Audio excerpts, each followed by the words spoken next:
All right, what's going on, everybody? Rob here. I'm working on my diesel heater down here, but you can't see it right now. But I gotta cut some big holes for the hole saw for the diesel heater.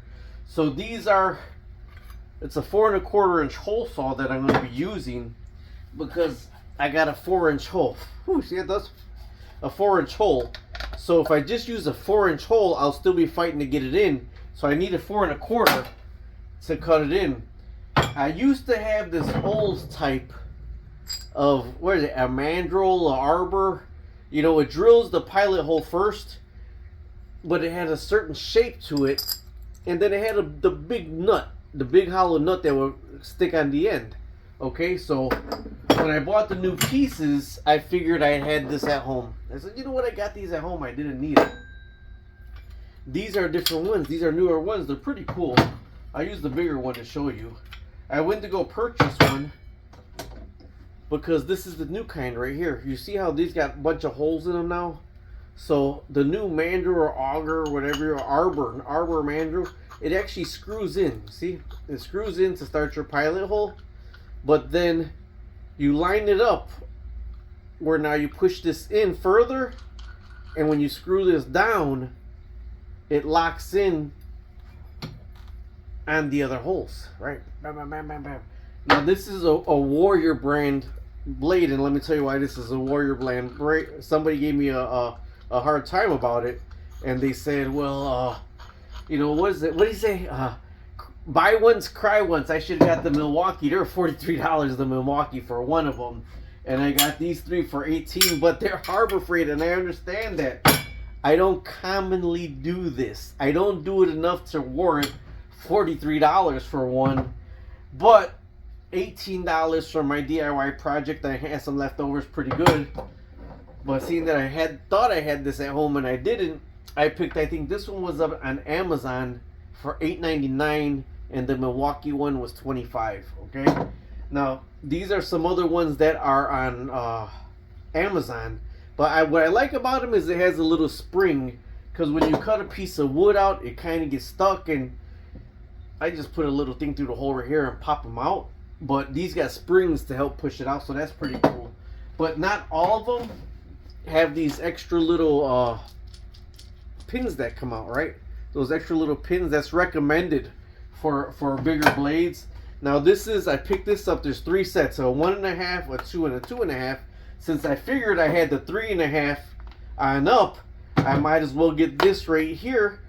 And it comes with a different type of arbor, and this arbor doesn't have the pins. It's just the screw and arbor, right? It's just the screw and arbor, although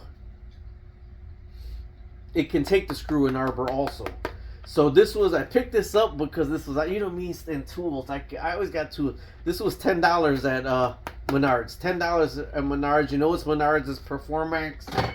These right here are Warriors. So these are the bigger hole saws, and you do need a mandrel arbor with that screws in and the pins go on. So like I said, you screw it into the, you know, and I didn't know if this one will screw in because it was a Harbor Freight one, but it does screw in, and then you line up the pins and you screw this in and you're good to go. Bob's your uncle. So that's a little video on bigger hole saws. If you're looking for a bigger hole saw, sometimes you get the whole kit like this. This was separate. Harbor Freight $18, Amazon $9, Menards $10. I'm working on this diesel heater project right here. That was a speaker that I cut out. That's a diesel heater right there. This is going to be actually a cover on the top because I got to fill in the diesel right here. This is going to be 2 doors that open up so I can see the reservoir. 4-inch hole back there for fresh air coming in. 4-inch hole right there for the 3-inch vent inside of the 4-inch vent to come in back there. Talk to you later. Subscribe, like, and share.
Alright, so I outlined the speaker. And like I said, this board I had for about 10 years. It's such an odd shape. But I had a big panel here, a big panel here, a big panel there. So after I cut the piece I need, I will separate this panel from that panel so I can store them easier. I got my Craftsman 20 volt. This is an old, look how old this Diablo blade is. But I still use it, it still works good. That's a Diablo blade. I swear by Diablo blades on Craftsman products.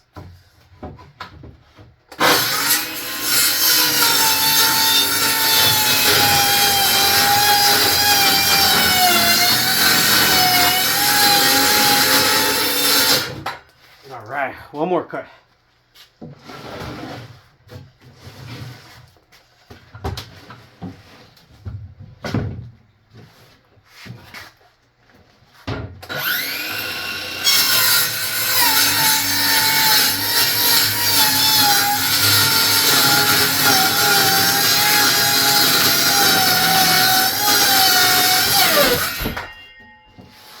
Alright, this is the board I need.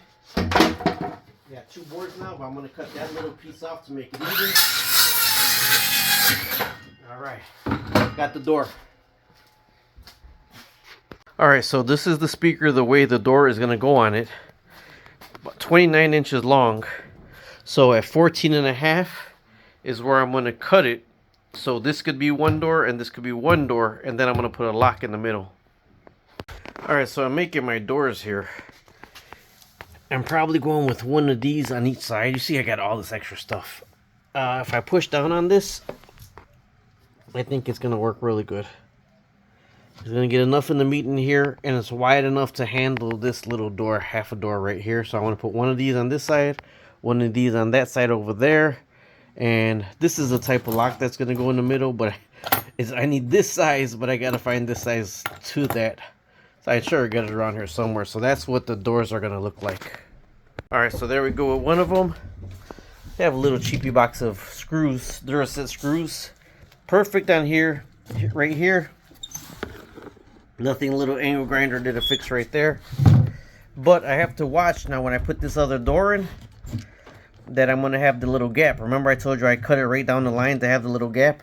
Got to make sure I got that little gap. If not, I'm going to have to close them and just go through with the Sawzall, not a Sawzall, vibrating saw to make sure I got a big enough gap in there. I am going to have to Sawzall it a little bit. You see, oh no, it fits pretty good actually. Look at that. Fits in there. Those are the ones that I got to angle grind off. And see the little pad right there? These screwed right into that. So this is actually just for me to be able to kind of monitor it and look at, oh yeah, I am going to have to, with a just vibrating saw, get a little bit wider gap in there. Oh, let me get those cut down first, then I'll see where I'm going wrong at. Alright, so this is a little bit tight in here. It's perfect. You see, it's perfect. So I've got a saw.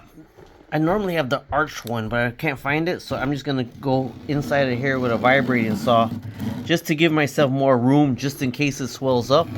With a vibrating saw, I'm just going to open it up.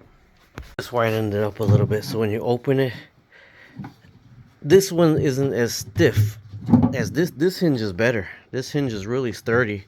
This hinge is kind of wobbly, but I'll deal with it. Government standards right there, opens and closes. Let's set it up. Alright, so there we are for today. I don't got the thing to hold it in place right now. I am going to buy a lock to put right here. The one I got is not available right now in my basement, so they're going to open up and they're closed. This one's the one that's a little bit chueco. It's a little bit crooked, but if you put them in together and put it up, it's perfect. So all I need to open it up for, really, after it's mounted and in place, all I need to open it up for is you got to see the fuel lines. And check out the top. I had an extra 4-inch round. Fits right in the top of that. I put Teflon tape on that, and I'm just going to put a little, I got a 2.5 pound weight I could put up there. So that's what that is. So these are going to be my 12 volt coming into the house on a long line. So this side is going to have a hole drilled through 1-inch hole. And then I got the long line for the control that's going to get mounted inside the house. I'm going to try it outside first. After I mount it, then I'm going to drill the hole on this side, because this is where the vent's gonna go right here behind the air intake right there. And more than likely, I am gonna put an air filter just in between right here. If we look on the bottom, there's your exhaust pipe right there. The one on the, what is this? The left is the intake and the right is the exhaust. So I am going to put this hole on this side. I'm going to drill it out a little bit further, since that is the exhaust pipe right there. That right there is the exhaust pipe. That's the hottest part on this whole thing, that exhaust pipe.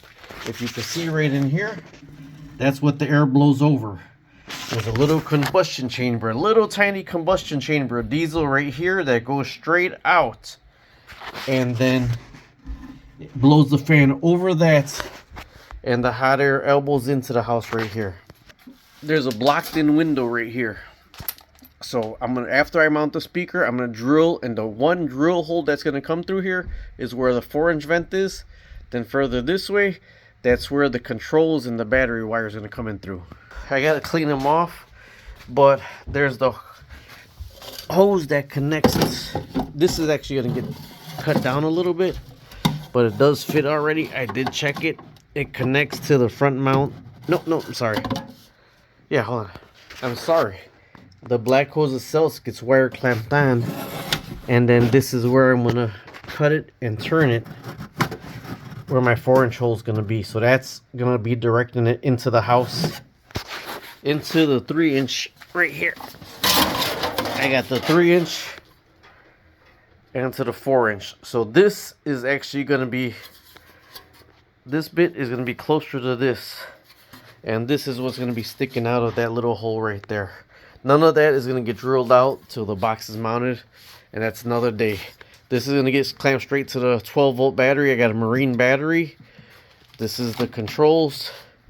This is my reach in to take it off and fill it up. So far, that's where I'm at. Thank you for following along. Subscribe, like, and share if you want to see us start up.